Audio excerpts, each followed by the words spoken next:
ہر جو ذی شعور آدمی ہے وہ پاکستان کے بارے میں فکر مند ہے، بے شک وہ پاکستان میں ہو یا وہ باہر بیٹھا ہو. سر آپ سے پوچھوں گا سر، یہ جہاں ہمارے حالات جا رہے ہیں، شہباز شریف صاحب بیانات دے رہے ہیں اور انہیں سمجھ نہیں آ رہی، وہ کہتے ہیں کہ میں پیسے کہاں سے مانگوں، ملک ڈیفالٹ کی طرف. کوئی تو کہتا ہے ہو چکا ہے لٹرلی، اور کوئی کہتا ہے کہ ہونے والا ہے، بس اعلان باقی ہے. تو سر ان حالات میں ہم لوگ کس کی طرف دیکھیں؟ عوام جائے تو کہاں جائے؟ اور یہ سیاست دان کیا ان میں اتنی کیپیسٹی ہے سر کہ یہ ان حالات سے پاکستان کو بچا سکتے ہیں؟ اعوذ باللہ من الشیطان الرجیم، بسم اللہ الرحمن الرحیم. Thank you very much. ہمارا ایک تاریخ میں ایک عظیم فلسفی اور مفکر ہوا کرتا تھا، ابن خلدون. ابن خلدون نے تاریخ کی ایک برانچ ایجاد کی تھی، اس کی بنیاد رکھی تھی. اس کا نام ہے فلسفہ تاریخ. تاریخ جو انگلش میں جسے ہسٹری کہتے ہیں، بہت کم لوگوں کو پتا ہوگا کہ اس کا اوریجن جو ہے دو الفاظ ہز اور سٹوری سے مل کے بنا ہے. ہز سٹوری آہستہ آہستہ became history.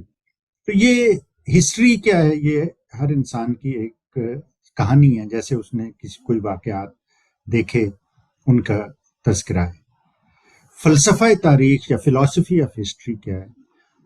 It is going in the depth of کہ یہ واقعات، حالات جو ہیں اس کے گہرائی میں جا کے دیکھنا کہ حالات و واقعات کیوں ہوئے، ان کی ریزنز کیا تھیں، ان کے محرکات کیا تھے، کیا عناصر اس میں اثر انداز ہوئے. تو آج تک ابن خلدون کی یہ فلسفہ تاریخ جو ہے وہ پڑھایا جاتا ہے. ہم یونیورسٹیوں میں جہاں پہ تاریخ اہم ہے وہاں وہ پڑھائی جاتی ہے. اس کی کتاب جو تھی، قانون جو مقدمہ تھی، وہ بہت ہی ایک سمجھے مانیومنٹل بک ہے ابھی تک. تو میں یہ اس لیے کہہ رہا ہوں کہ پاکستان کے حالات جس نہج پہ اب پہنچ چکے ہیں، آپ کو تھوڑا سا یہ واقعات ہے، یہ تسلسل ہے کہ کیا ہوا جب 1947 میں پاکستان معرض وجود میں آیا. اس سے پہلے کیا ہوا، آزادی کی تحریک کیا تھی، پھر 1947 سے لے کے آج تک کیا ہوا، یہاں پہ ہم کیوں کھڑے ہیں. اگر آپ ان حالات و واقعات کا جائزہ نہیں لیتے اور ان کا تجزیہ نہیں کرتے اور ان سے سبق نہیں سیکھتے، تو اس کا مطلب ہے کہ ابھی جو بات ہم کریں گے وہ ہمارے لیے بیکار ہے. آگے جا کے پھر ہم 10 20 30 ہماری آنے والی نسلیں 70 سال بعد یہی رونا، یہی دکھڑا رو رہی ہوں. مطلب یہی ایک سرکل جو ہے، سائیکل چلتا رہے گا اور یہ کبھی ختم نہیں ہوگا. جی. پاکستان ہم کہتے ہیں جی 27 رمضان المبارک کو وجود میں آیا تھا، جو ہمارے لیے بہت ہی ایک مقدس تاریخ ہے، ایک مقدس مہینہ. بالکل ایسے ہی. ہم یہ بھی کہتے ہیں کہ جی اللہ تعالیٰ نے پاکستان کی حفاظت کا ذمہ لیا ہوا ہے، انشاءاللہ تعالیٰ پاکستان کو کچھ نہیں ہوگا. اللہ تعالیٰ کے وعدے، اللہ تعالیٰ کے ارشادات، اللہ تعالیٰ کی خوشخبریاں، اللہ تعالیٰ کے وارننگز، ساری اس چیز پہ بیسڈ ہیں کہ ہم لوگ کتنی ایفرٹ کرتے ہیں. بالکل ایسے ہی سر. ٹھیک ہے نا؟ لیس الانسان الا ما سعی، جتنی آپ کوشش کریں گے اتنا آپ کو. بالکل انسان کے لیے وہی ہے جس کی وہ کوشش کرتا ہے. ابھی جن حالات میں ہم پہنچے ہیں، ان میں کیسے پہنچے اور ان سے نکلنا کیسے ہے. اب آپ نے دیکھا، یہ سب لوگ کہتے ہیں جی 30 سال سے یہ لٹیرے جو ہیں آپ کے دو پارٹیاں جن کے بارے میں کہا جاتا ہے کہ یہ لوٹ کے کھا گئی ہیں اس ملک کو، یہاں سے بے تحاشا پیسہ فلائٹ کر کے فار ون ریزن اور another. آپ کی پالیسیز ایسی ہوتی ہیں.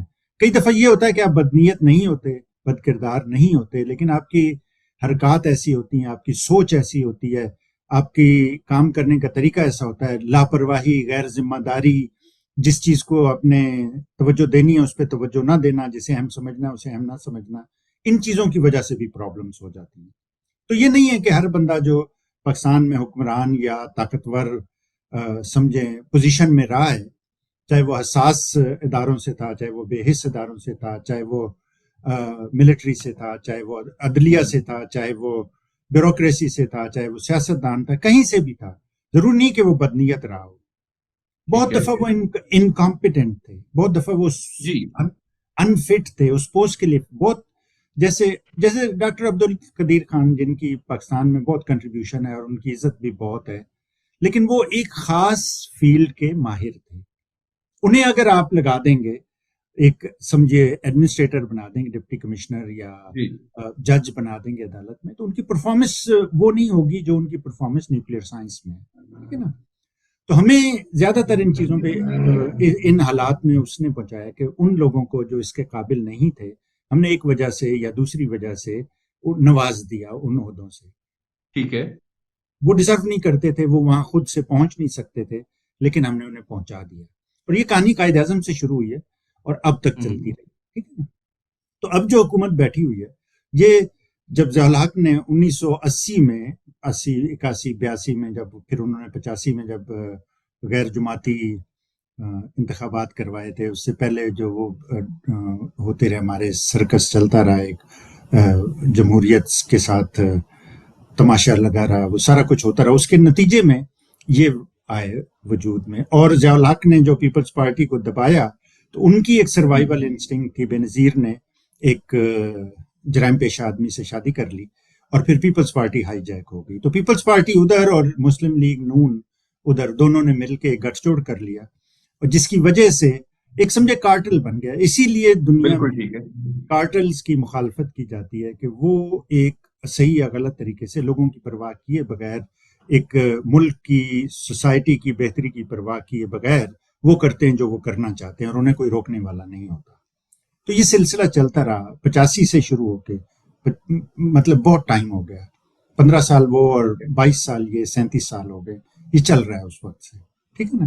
تو اور فوج چونکہ ایک پروفیشنل کام کے لیے ٹرین کی جاتی ہے, اس کے لیے بنائی جاتی ہے, اس کے لیے ٹرین کی جاتی ہے, اس کے لیے فنڈڈ ہوتی ہے پبلک کے پیسوں سے, ٹیکس کے پیسوں سے, تو وہ اس کام کو بہترین طریقے سے کر سکتی ہے. اور پاکستان کی فوج مانی جاتی ہے پروفیشنلی دنیا کی بہترین فوجوں میں سے ایک. یونائٹڈ نیشنز کے پیس کیپنگ مشنز میں آپ دیکھیں تو پاکستان کا کنٹریبیوشن بہت زیادہ ہے. ٹھیک ہے نا. تو اپنے کام میں اسے بے تحاشا مہارت ہے. بالکل ایسا ہی ہے سر.